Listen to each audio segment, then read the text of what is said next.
What's up, Trekkies? Okay, so it is Tuesday. My days are all mixed up. There's a reason why. Today's Tuesday is when this video is going live. So while I get things squared away here, because I'm kind of recording this because I realized it was late in the day, this is going to be a long video. So, because there's like 3 dev blogs I got to go through. Plus there's going to be a little bit of footage after this.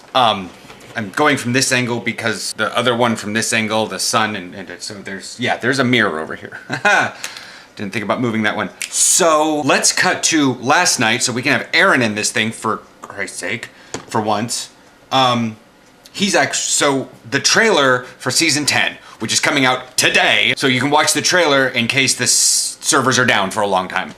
That's that. Okay, so it's the trailer for season 10. Blades in our backs for too long. They have destroyed our homes, killed our people, and left a trail of chaos and death throughout the quadrant. The arrival of their heralds signals the beginning of the end. The battles to come will determine the galaxy's future. Arm yourselves. War is upon us. That was a cool looking ship. Which one? Back center that warps in with the down nacelles. That's probably... The battles to... Yeah. Center. The dead center right now? Yeah. Usually that comes with like science vessels, but like the one on the right is, well, that's actually a Star Cruiser, because you can see how it's flat. But anyways, Yeah. So it's funny because there's only one Romulan ship here. The other 2 are Klingon ships, 3 Federation ships. Oh no, there's a Romulan one in the back. Sorry, same color. Okay. I was gonna say, what about that one in the I back? didn't see that guy. Well, there's still 3 Federation ships. Well, you know. Yeah, well, I mean, I play Federation mainly, so no big deal there. Yeah. So, that's the trailer. What do you think of what it is? It looks like it's gonna be interesting, definitely. Yeah. I mean, I'm looking forward to it, but I don't feel like I know enough. Well, yeah, things will be explained when you go through your Delta Recruit. That's what all those little things are kind of for. So yeah, we're going to zip back forward to tomorrow when I'm explaining all the various dev blogs. So that's... Aaron and I are just a bunch of laughs, aren't we? I still have yet to go over which ones those ships are. I was blind last night. I hadn't eaten tacos yet. Now we're going to... There's going to be links across the bottom if you don't really care about some of these things. Well, there won't be a link for this because we're going into it right now. But if you want to hear me talk about the ships and the soldiers of the Iconians, we're going to talk about that a little bit. I'm basically going to read this thing. There's not actually many pictures on this one, so I'm just going to go over what to expect. And then another one about Tom Paris and my thoughts on that. So those links are down here, and they'll just fast forward the video. So right now we're going over the Iconian Resistance reputation, and I swear to God I called that one IRE or something like that. I don't know. It's like, you could, anyways. So basically what it is that you're going to be able to do Gateway to Grethor, Brotherhood of the Sword, and the Herald Sphere. Each of these missions allow for scaling rewards, increasing the amount of Iconian marks based on the level difficulty and optionals. Welcome to like most of everything else. The special little items are Iconian Probe data cores.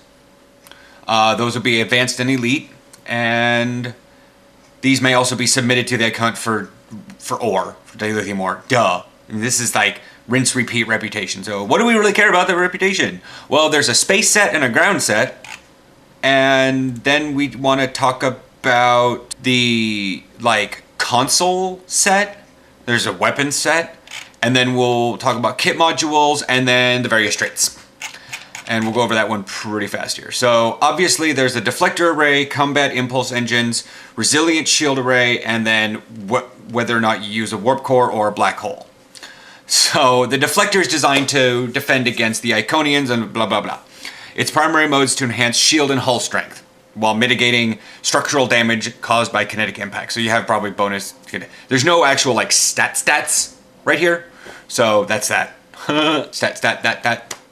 The combat impulse engine is higher base speed and turn rate compared to standard combat. So probably not one that I would use, but I really like my Mako. And then the resilient shield array, which I don't know why people don't use more. They're too busy with like covariant and then boosting the shield power all the way up there. Or the shield hit points. Probably because I'm a science vessel, so I have like 1.35 shield modifier.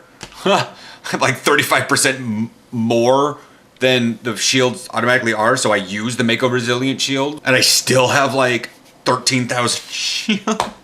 Oh god, I have a lot of shields. Anyways, so that's that. It says these shields continuously run an internal sensor sweep, periodically removing debuffs, which is good. So like if you get shot with like target systems or whatnot, or boarding party, I guess. Anyways, and then the warp core, because the singularity core is the same thing.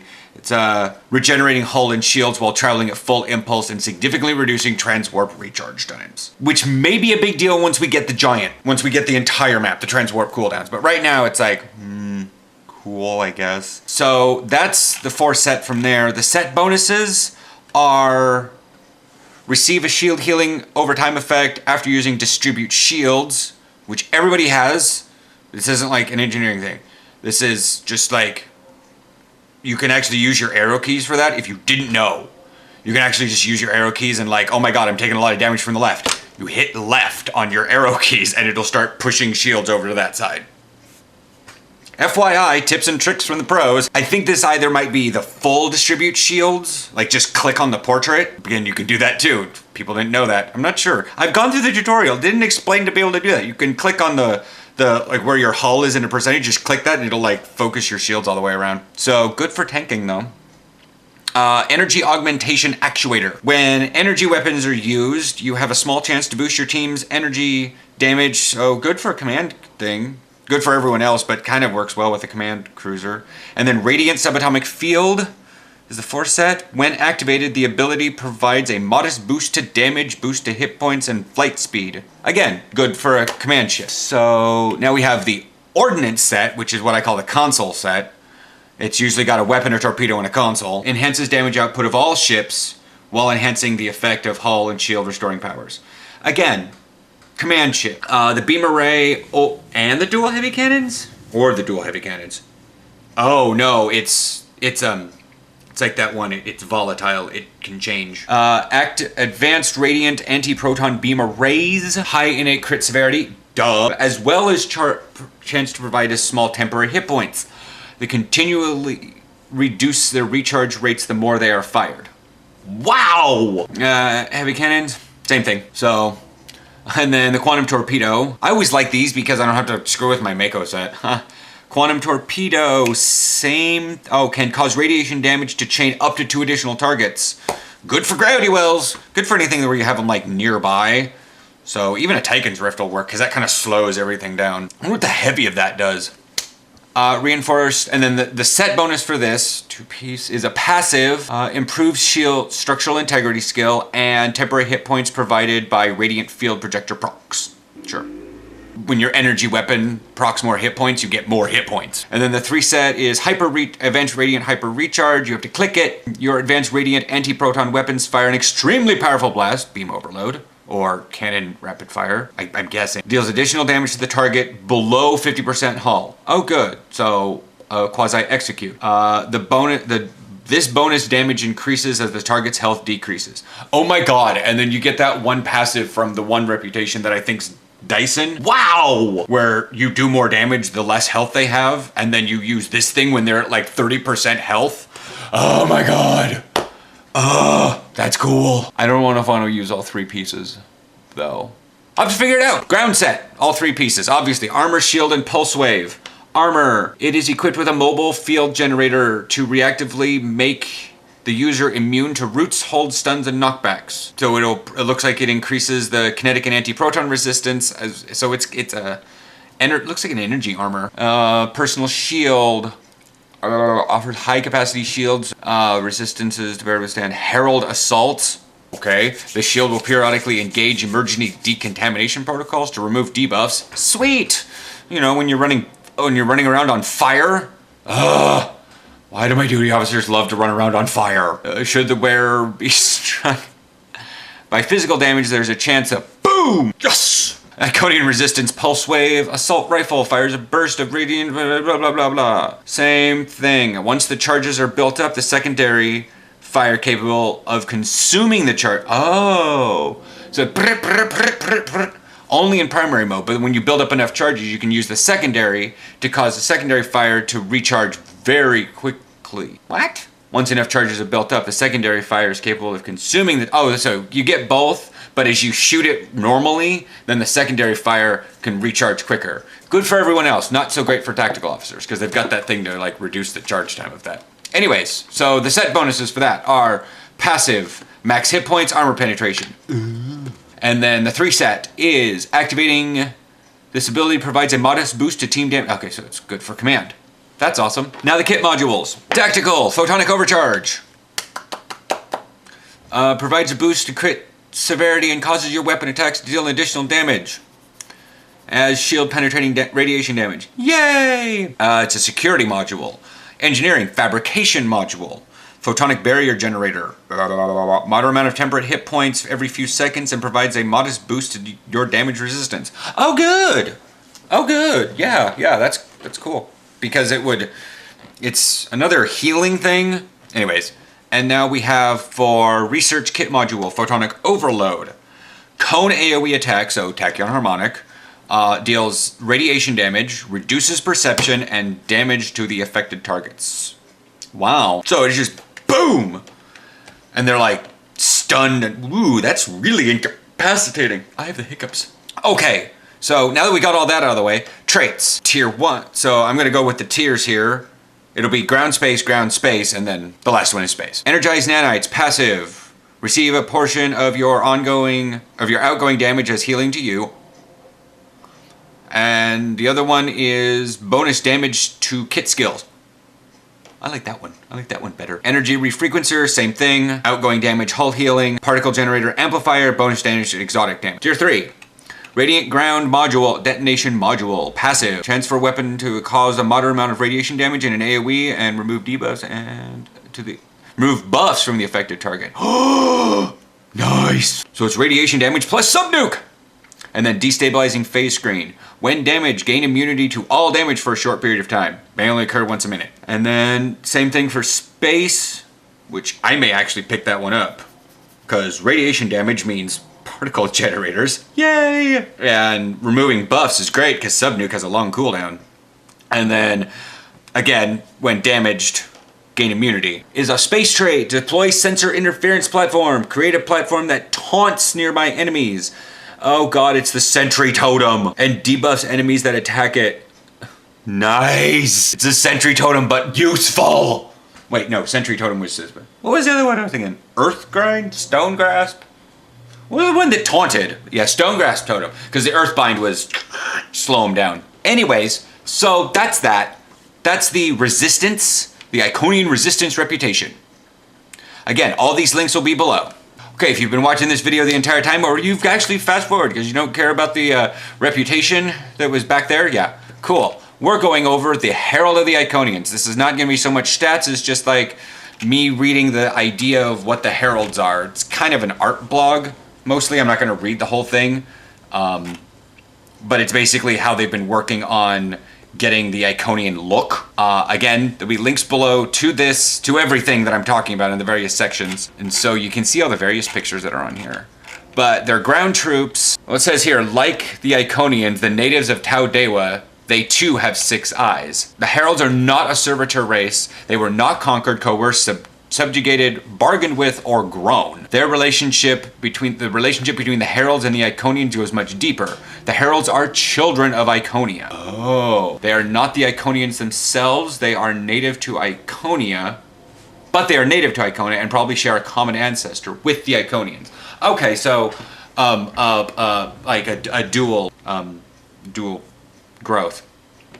So anyway, so they've got constructs, which aren't actually heralds, which we've seen those with the Dinobots. They're autonomous, held together with sophisticated gravitational forces. When defeated, they fall apart. But that looks pretty cool. Like a suit of armor without a knight. I hope that looks really cool. Like an Infernal in WoW, or just... and you just have pieces lying everywhere. Yay! Constructs can be seen have been seen merging together and being even reconstructed by powerful heralds. Oh no! Wow! Oh god! So you're gonna want to get the ones that can rebuild it. And they'll just ooh. Know who to focus fire? Focus fire the healers. But the guy keeps anyway. Sorry. Thralls, which usually are low ones. These heralds are masters of gateways, fast and deadly. Oh, these aren't low guys. Thralls can teleport at will and open gateways behind their target for a deadly flanking attack. Destroy the portal or be prepared to deal with a thrall in hand-to-hand combat. Oh god. Sonic Pulse. Boom, boom. That's how I'm going to do that. Brutes. Massive powerhouses. Probably going to be very similar to like a Mugato or something. Just like seeming unstoppable, these brutes wield a massive hammer-like weapon that can eject a powerful burst when voided. Brutes can reconstruct fallen constructs. Okay, so you're gonna want to focus fire the brutes, possibly, or at least see if you can drag it away from the constructs that are dying. Oh god. Strategy! There are at least two types of harbingers. One is a master of gravity and the other a master of gateways. No doubt these high-ranking heralds are the most trusted by Iconians and they wield the Iconians' power. Harbingers can manipulate gravity, open gateways, and summon reinforcements. It has also been said that some harbingers can even open a portal that can unleash untold energy. Oh no. Do your best to destroy the gateways and stay away from the gravitic fields. Unless you're throwing it down yourself. Science! So, they're ships. So they're going from little tiny guys to big ones, and I hope these little tiny ones are available somewhere because they have fighters. Like constructs, the mere fighters are unmanned, which means, hello, may be able to get them. They are machines held together and controlled by gravitic fields. Mere fighters can reinforce their hull and simply ram your ship, causing no damage to itself. That's unfair. And then the Baltim Raider. Small Iconian ship. Like thralls on the ground, the Baltim can open gateways and fly through. When it emerges, it appears behind the enemy, which we dealt with that one with Species 8472. They get and then they like come in and they attack from another side. And the Quas Cruiser, foundation of the Iconian army, can open energy gateways that can repair its shields. Oh, not unlike the Vaudoir shield repair drones. Undoubtedly a similar technology. Quas can also launch Iconian probes that can shut you down pretty hard. Yeah. Unless you have a gravity well. Then like you shut everything else down pretty fast. VONPH. VONPH. Battleship. These battleships are similar to the Quas, but much more powerful. Their probes are more advanced and deadly. They can also open gateways, can bring in mere fighter reinforcements. They can also open a very nasty solar gateway. On the other side of this gateway is a solar flare, and the VONPH can direct its energy onto the oh my god. Shout out to Farscape. Shout out to Farscape, where John used a wormhole to take a chunk of the sun and chuck it at that ship. Shout out to Farscape. Hallelujah. And now we have the IAIDON, Iadon Dreadnought. Massive doesn't begin to describe this terrifying ship. In addition to the aforementioned gateways, the Iadon can create an Oblivion gateway. This gateway exposes the area to a pulsar. A massive burst of energy can destroy all nearby ships. If you see one of these, destroy it immediately or get away as fast as you can. The Heralds will make their appearance in Season 10 and will be among the most challenging enemies captains have ever... No doubt. Oh my god. Oh my god. If you've been watching this entire time, you realize I've just got my mind blown from the Heralds of the Iconians, mainly near the end there, talking about some of their ships and abilities. That was freaky. Anyways, so now we're moving on to that we have Robert McNeil is coming in to voice Tom Paris. Says here, joining the cast of Star Trek Online, talking too much here. Reprising his role as Tom Paris, which is like, yay! The quintessential pilot, Paris was always the risk taker on Voyager. His rebellious streak, blah blah blah, would get him in trouble. But he kind of mellowed. But he'll be like Admiral. Admiral Paris now? Since returning to the Alpha Quadrant, Paris stayed in Starfleet and raised a family with B'Elanna. Rising and falling through the ranks, Paris now commands his own ship. He has a reputation for taking on the most difficult and dangerous missions, and is a valued member of Starfleet. Well, he only has 4 pips. He doesn't have regular pips, he has like bars. But then that's new art. Anyways, so he might be a captain. If he's going up and down. And is a valued member of Starfleet. Just don't ask about the time they tried to make him an admiral. Okay, so he is a captain. It didn't work out. Captain Tom Paris. I should just continue reading. Will be joining you to face off against the Iconians and the Heralds beginning in season 10. So grab your proton action figures and get ready for action. Cool! You know, and now we also have Myral Paris coming in. And so that's cool. She's already been in the game before at the in the Kuva Mog, because she is the Kuva Mog. Huh. Anyways, so what about all that happy jazz? It's like, well, we've got Myral Paris, you know, and she's going to be voiced by Lisa Locicero, be joining the cast to reprise her role as Myral Paris. I think she did, yeah, she did. Locicero played the adult Myral in Star Trek Voyager's Endgame.